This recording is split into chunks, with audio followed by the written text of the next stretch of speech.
Because remember, it's not a case of like whoever's just getting the most kills and the most chicken dinners. It is how much money you win across these 3 weekends will be your standing. But anyway, match 11 on the way. Penultimate match of the day. Sims and Froz, talk to us, boys, about Erangel. Well, it's the grassy pastures, James. Come on, you should know this by now. We don't have to. We're just copying your sentiment. You know this. You know this land. You love this land. It's your favorite map to drop on. Well, for a few teams, it also might be the favorite map because this is going to be really fun. Froz, like, let's set the tone here. We have several teams now that are all on 2 wins, and we have several teams that are on pretty much even Stevens when we look towards the fragging side of things. This now rests on one of these teams that are up there with the 2, sticking another win on the board, and things get really dicey going towards that final match. Or, potentially, we have someone pull a back-to-back, go absolutely frag heavy, and maybe even jump all of them inadvertently with 0 wins on the board as it is currently. You got to remember that it's only 2 games left of week 1 here. And after that, it's all going to be reset. We're all going to start over. So you got to give it all with 2 games left there. Even if you have 0 wins, it's not done deal. We saw Veneer qualifying here by winning back-to-back the last 2 games. That was the only option for them to win and be able to get into PCS5. They managed to do that.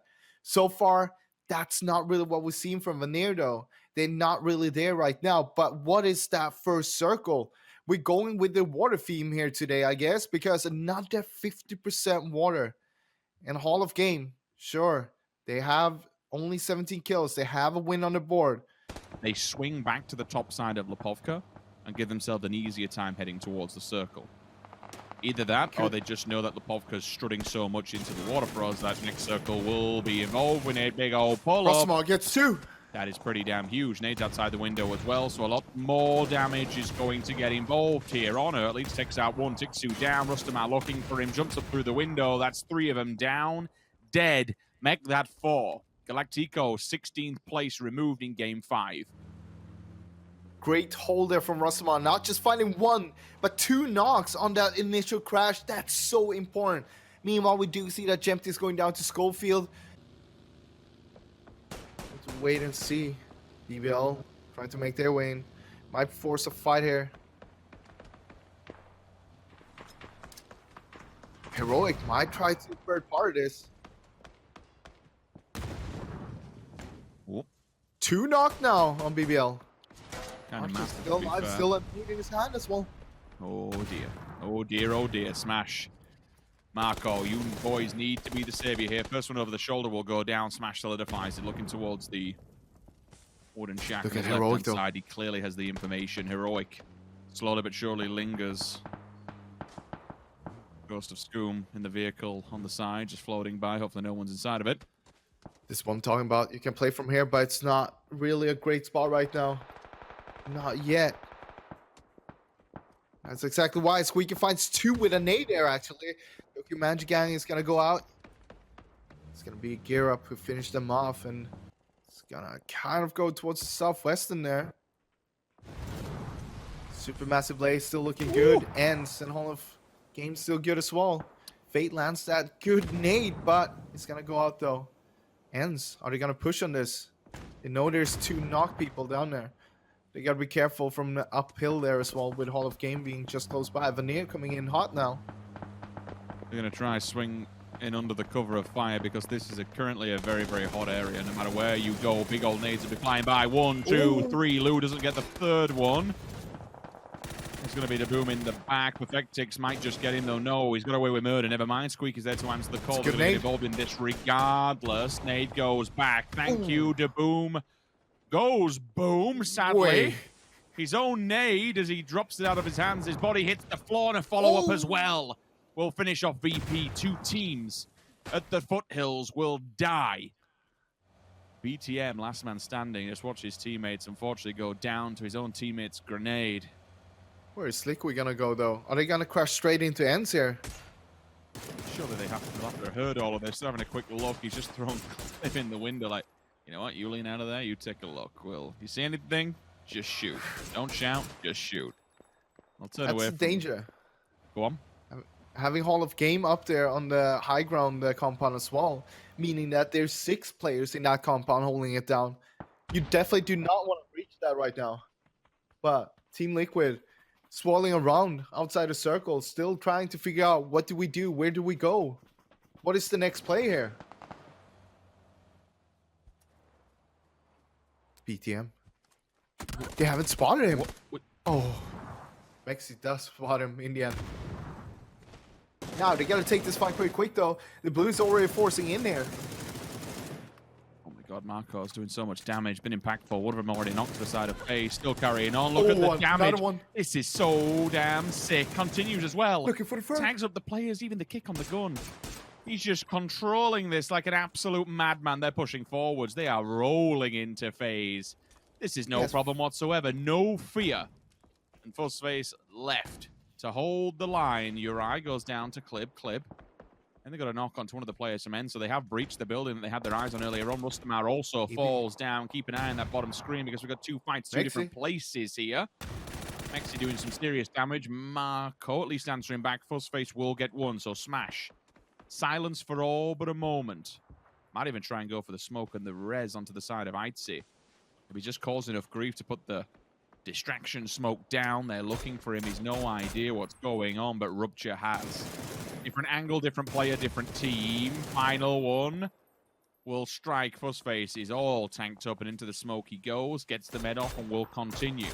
But my word, FaZe have not had it easy whatsoever, and neither have Ents. They have just been wiped. Liquid removes them from the compound. They took a quick peek on it, but they'll have to move quickly once again because that compound goes from being secure to instantly unsecure whatsoever. And the next compound along too is already housing and holding another team. Hall of Game are in there, and Liquid have to bypass them. Na'Vi, first ones to try and make the run. Player out of the back. Alia down. Example follows suit. Instantly, Na'Vi's dead. It was always going to be a very, very harsh run, and it's not made any easier whatsoever. Liquid. The compound that we spoke about, Froz, it's time to go by, and Uri's in there with a shotgun. If this gets to a close combat scenario, this boy could be pumping pellets into Liquid. They already have the information. Remember, Clip did knock Godrilla just before the end fight broke out, so they know that Hall of Game is there. Question is, do they know how many players are in there? AB falls down to Godrilla straight away, though. It's his first knock, so plenty of time to revive him. Looks like they have the information. They know that they're just inside this house here. Gonna go for a revive. The shotgun, though, Oh, it doesn't really do anything. It tickled him twice. I'm okay, someone's on fire. I'm quite surprised at that, honestly. Maybe it was because he's moving around and the reticle is so spread. BBL still clinging on top of the shop. We got 4 teams left in play. 4-4-4-3. BBL down a man, but we said this in the previous round when they won up on Miramar. They were down a man going into that final trifecta, and they still came out on top. Second one will fall, and the third.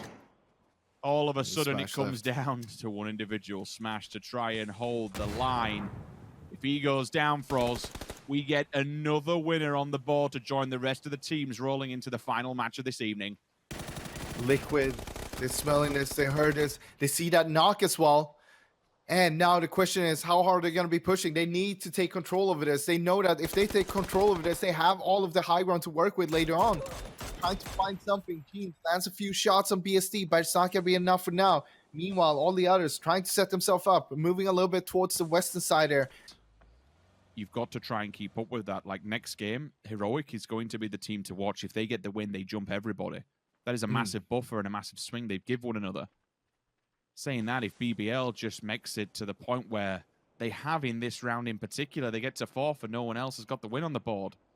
They've done it. They've won. That is a fair amount of kills. So while it's good to see one of these 3 teams get a win on the board and someone else join the ranks, we still have to remember that kills will play a factor in the final rank. The crossfire's there. Second one goes down. Gear Up has been absolutely battered. Look at Supermassive Instantly Blaze. dead. Supermassive Blaze need to move on this quickly.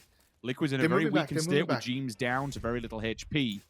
But they have to move now. It's not necessarily saying they have to go for the strike. They have to just go completely toe-to-toe, feet first into hell. taking control of the mid ground now puts the pressure back onto Team Liquid. Team Liquid, all 4 are up. Same with Supermassive Blaze. Team Liquid has the high ground, but Supermassive Blaze has the center of the circle. And right now, Team Liquid is looking super hot. Let's be honest, they have 12 kills on the board already in this game. But it would go to a waste almost if they don't get that chicken dinner. One last team standing in their way for that. Trying to bait something out.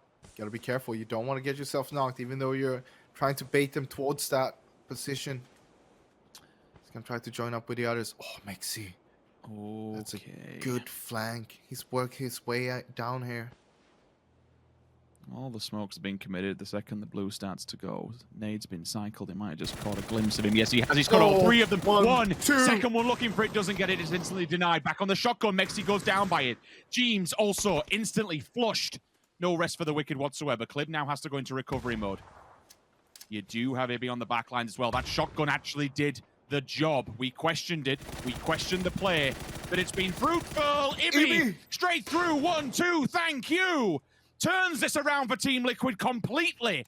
And now it moves into what is a 2 versus 1. Lazar getting collapsed on 2 different angles. They find the target. They do not strike. 1 versus 1 goes down. Clip. He beats around the corner. Doesn't get it. It's denied. Supermassive Blaze shuts it down. They hold the lower angle. They hold it tight. And my word, that was a very, very sketchy fight. Touch and go for both sides, Froz. But ultimately, SMB come out on top.